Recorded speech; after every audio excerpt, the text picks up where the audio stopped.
नमस्कार, मेरा नाम है पीयूष शर्मा और आप देख रहे हैं नेक्स्ट 9 न्यूज पॉलिटिकल बाइट।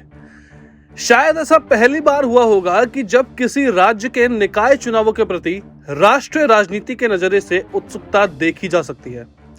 राजनीतिक गलियारों में 13 मई का बेसब्री से इंतजार हो रहा है, क्योंकि इस दिन यूपी के निकाय चुनाव का नतीजे आने वाले हैं। ये नतीजे ऐसे वक्त आएंगे जब 2024 के लोकसभा चुनाव में 1 साल से भी कम वक्त रह जाएगा। यूपी के निकाय चुनाव का दायरा बहुत बड़ा है। 17 नगर निगम, 198 नगर पालिका और 493 नगर पंचायत हैं, जो राज्य के शहरी क्षेत्रों में आते हैं और करीब 4.5 करोड़ लोग इन चुनावों में अपना मताधिकार का प्रयोग करेंगे।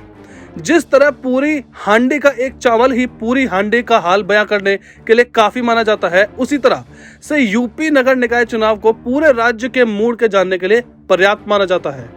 ये चुनाव भी ऐसे मौके पर हो रहे हैं जब राज्य में रामचरितमानस से लेकर असद एनकाउंटर और बाद में अतीक की हत्या का मुद्दे जरे बहस है। उधर जांच एजेंसियों को मुद्दा बनाते हुए बीजेपी के खिलाफ राष्ट्रीय स्तर की विपक्षी की गोलाबंदी शुरू हो चुकी है और उसी दरमियान निकाय चुनाव के जरिए यूपी का जनादेश सबके सामने होगा।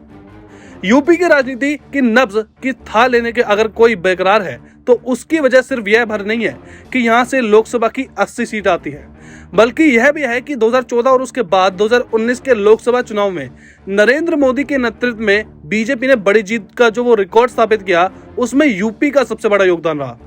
2014 के चुनाव में 80 सीटों में से बीजेपी प्लस के हिस्से में 73 सीटें आई थी और 2019 के चुनाव में 64 सीटें जीतने वाली वह कामयाब रही थी।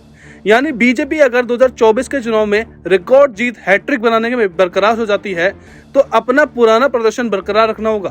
क्या वह ऐसा कर पाएगी? निकाय चुनाव में इसका जवाब मिलना है। दूसरे पिछले 6 साल के दौरान यूपी के मुख्यमंत्री योगी आदित्यनाथ बीजेपी शासित दूसरे राज्यों के लिए रोल मॉडल बन गए हैं। रोल मॉडल की बात नहीं, उनकी गिनती अब नरेंद्र मोदी के बाद सर्वाधिक लोकप्रिय नेताओं में होने लग गई है। एक बड़े वर्ग में उन्हें देर सबेर केंद्र की राजनीति में नरेंद्र मोदी के विकल्प के तौर पे देखा जाने लगा है। राष्ट्रीय राजनीति योगी के बढ़ते वर्चस्व के मद्देनजर भी यूपी के निकाय चुनाव के नतीजे पर सबकी टकटकी लगी हुई है। योगी के नेतृत्व में निकाय चुनाव में भी बीजेपी ने अगर धमाकेदार प्रदर्शन किया तो ब्रांड योगी और मजबूत होगा। निकाय चुनाव के नतीजे के इस बात का भी आकलन होना है कि देश के सबसे बड़े राज्य में विपक्ष कितनी दमदारी के साथ बीजेपी के खिलाफ मुकाबिल है और हाल ही के दिनों में बीजेपी के खिलाफ विपक्ष ने कई मुद्दों को धार भी दी है।